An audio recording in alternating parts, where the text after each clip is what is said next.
Hi everyone, Cam Roberts here, and I'm joined with my good friend and business partner in Business Reinvented, Steve Plummer. Steve, thanks for coming on the show today.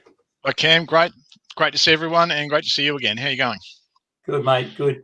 Now, on the business broadcast today, we thought we'd mix it up a little bit and give people some insights about how to magnetically attract their dream clients. So do you want to share with us what's the title of the broadcast today?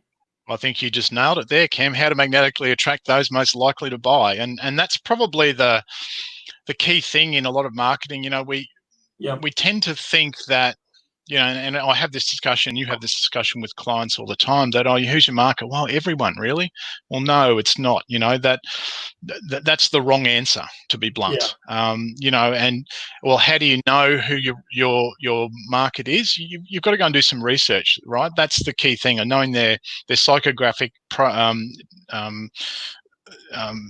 data, their demographic data, and so forth. And the key thing there is, well, how do you attract them to you? Let's talk about one way, Cam, and that's with lead magnets. And have you got anything else to quickly add there, just to intro the lead magnet concept? No, that's good. I probably just explain, a lot of people have probably heard the term lead magnet, but if they haven't heard the term lead magnet before, Steve, what is that? Okay, it's something you give away in exchange for contact details. So it's something valuable that the business has, that the market wants, and you say via your website, your ad, whatever it might be, hey, if you'd like information about, enter your email address and we'll send you the information. And then that's how you build your list, and everyone knows that the money is in the list. And so the bigger your list is, the more chance you've got of reaching more people and helping more people by selling them stuff. Yeah, that's good. That's good.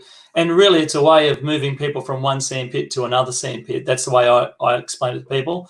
And whether it's from Facebook ads or Google ads, or whether it's from other people's lists, often that works as well, Steve. Like, you might have an email list. I've got an email list. I might say, hey, Steve, I'm doing a little thing. Do you mind if you send this out to your list? You do it for me once, I do it for you next time. And, it helps everyone. So that's always a good option as well. So it doesn't always have to be paid advertising. No, certainly not. Could be social media. It could be a link that you put on your Instagram profile, or a link that you put as your LinkedIn profile, for instance, where people can access and take that first step. And it's really about having that first step and building that relationship, Steve, isn't it? Yeah, absolutely. And, Cam, there are many ways you can do that. You've also got to know your lead magnet must appeal to the buyer in the right stage of the buying process. For example, if you're in the retail environment, for instance, a lead magnet that works well is, hey, put your email address in here and you get 15% off your next purchase, right? That's a really simple, quick and easy, but very effective lead magnet. If you're in a service business where, you're charging $5,000, $10,000, $15,000, $20,000 for whatever your service is, people don't make that decision like that. So, hey, put your details in here and, get 5, 10 or 15% off. Is probably not going to work because people aren't quite ready to buy. Usually with big purchases like that, people do their research, right? So you might need something else that's different, that's going to get them to take one more step closer to you, if you like. That's right. And that's where something like, that's where a free report or a checklist or a training video, something like that works well. And again, it only appeals to those people who are interested in your services. If you're a roofing company, you don't really want people who want to buy new cars or who buy shoes, right? That's right. You only want people who are interested in having their roof repaired or restored or whatever it might be. Yeah, that's right. And I was just going to add to that, you made a good point of getting people in the right buying stage. So you could be a roofer and there could be people who are just shopping or tire kicking, they're just looking.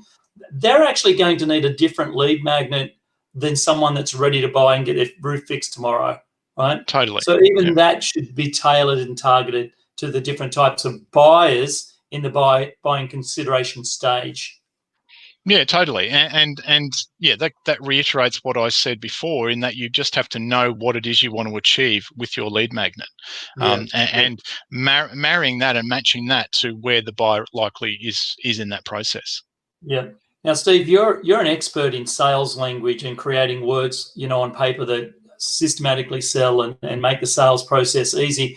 What sort of words or what sort of concepts or formula is there for creating a lead magnet. Yeah, okay. So like I said to you, if it's in a retail space, that 15, give us your email address and you can get 15% off. That's easy, right? There's not a lot of, not a lot else you can do other than say that. But if you're in that service-based business where there's a longer lead time, there really are probably three critical components there. And the first one is the title, right? The title has to grab them. It mightn't be surprising saying, well, you're a copywriter, of course you'll say title, but that's it, right? The value of the lead magnet lives or dies by its title. Okay, so it's got to speak to the motivation of the buyer and what they want or what they need. Okay, if it doesn't do that, then it won't compel them to do anything. So the title is a key thing where you should be spending most of your time, which again is copy 101. You've got to get their attention. If you don't, it's over. The second thing is you then, so once you've got your title sorted, you've got to have your content. And that might be a one-page checklist. It might be 5 mistakes to avoid. It might be 22 tips to buy under market value, whatever your thing might be. You've got to have your content. The only thing I would say there is, particularly in the B2C market, you would probably make it easily consumed, unless you're doing like a big shock and awe pack, but make it easily consumed within 5 minutes or less. That tends to work well these days. A one-page checklist, for instance, works really well. So you've got your title, you've got your content. The last thing is there needs to be a call to action in there, Cam. And even if it's book in for an appointment, you really probably want something a bit stronger than that, but at least make sure there is that what's next process, because as business owners, we're in the business of selling, so there always must be a what's next process. All right, so title is key, the content, and then a what's next. Don't miss those stages. You might want to throw some social proof in there as well. That's always important too. Yep. You made a really good distinction there, and I think that's, and I want to bring it back up again, and that was, it actually doesn't need to be really long, So you said a one-page checklist. It could be a page with a title page, the checklist, and a call to action page. I think, I talk to a lot of people, and they seem to be under this illusion that a lead magnet needs to be 20 or 30 pages long. They spend so much time trying to create something, whereas the person on the other end of that probably doesn't have the time, because they're in that consideration stage, to consume that content. So, give them something that can solve part of their problem now. Like if they've got 10 steps to getting a problem solved, maybe you can solve it in 4 steps. Like, what are the first 4 steps of that problem being solved? And how could you create something of value to them that you can give away free, but they can consume within minutes, right? In 3 or 4 pages. And give them a result is probably a good thing as well. Like a checklist gives them a result to put against something. If it's mistakes to avoid, that gives them a result. They're armed with more information when they go to buy. So that result is a really important thing. It's correct what we're saying, Kim, about make it easily consumed. I saw some research the other day out of the US that in the B2B space, the most downloaded lead magnet type was an ebook. An ebook you're thinking is a bit longer. The second most downloaded was a white paper, and webinars are on the rise in the B2B space. So, Cam, the marketing world is ever changing. You've got to test different things, but based on principles. Just make sure it's got a really good title that grabs them, and make sure there is some good content that shows your expertise, that gives them a result that speaks to their problem, and then there's got to be a next step. Otherwise, why do it, kind of thing, That's right. So you want it to give you 2 bang for buck. Build your list, but also give them a chance to do business with you. Yeah, and you made a good point, and that is, don't just have one lead magnet, because you don't know what's going to work. You don't know whether it's the ebook, the white paper, the guide, the webinar. A business should really have all 3 or 4 of those types of lead magnets to get people into their list and get people re-engaged into the buying cycle again. Totally. And just as a quick example, you might have 10 things to consider before you hire a roofing company, and number 9 might be the 6-point checklist.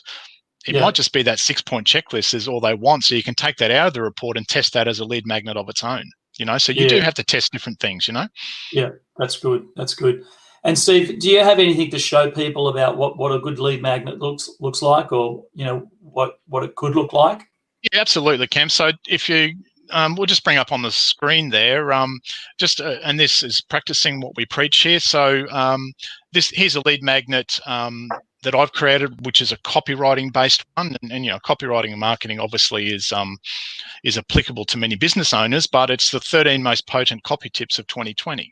And if you if you're in the copy marketing space, you want to know what's going on and what's working in 2020. So it's got a title that gives them a result, right? So next page, if you want to keep scrolling, Cam, next page. Yeah, and you're telling them who it's for too, Steve, which is great. Yep. And even in the post-pandemic new world. Yep. There's a just disclaimer and who I am, for instance, with a bit of credibility. Then we go on to the next 2 pages is the content of it. So the 13 tips are there. And the next page. And then we have some proof down the bottom, but the next step is a marketing calibration call. So it's basically great title. Here's the important information that you wanted. Then, hey, here's the next step if you want to take that. And that I follow that in 99.9% of the lead magnets I create for myself and for my clients, because it's a formula that works. Yeah, that's great. And we've actually built that as a bit of a process for people to go and experience. We've actually built that with a little bit of a mini nurturing campaign there. So if they go to businessreinvented.com.au, they can actually access that over there, Steve. Right? Yeah, so that's right. So number one, if you were interested in those 13 copy tips, you can get access to it. As Cam said, you go there, you enter your email, your name and your email, and then you go through the process. Yes, that means you will get emails from us. No offense if you want to just grab the lead magnet and then unsubscribe. That's quite okay. I don't know why would you want to though, Cam? Unsubscribing from us though, come on. Exactly. But you can do that. Okay, so if you want to just see how that whole process works, there's that mini opt-in page. You'll get a thank you page. Then you'll get an email with a link to the report. You can download that, and then you'll just see how the process all works out. So that kind it's very simple. It's basic. It's really quick, just so you can see how the process works. So it is all about magnetically attracting those most likely to buy. And certainly with that one, for instance, if you're not interested in copy or marketing, if you're interested in archery, you won't opt in for that. And that's good, right? Because as a marketing guy, a copywriter, I don't want to talk to someone who's interested in archery, right? It's a waste of my time and their time. So that's how you magnetically attract people. Yeah. And I've just put that link in for people in the comments section as well, so they can download that in the comments section. So that'd be cool. All right, fantastic. Yeah, good. All right, Steve, that's a great episode of the Business Broadcast. Thanks for that. Some really good insights there. And pleasure, Cam. That was fun again. Yeah, absolutely. And if folks want to know more about working with us or getting help, where can they go to? They go to businessreinvented.com.au. Excellent. All right. Thanks, Steve. Thanks, everyone. We'll chat next time. Good to see you all again, folks.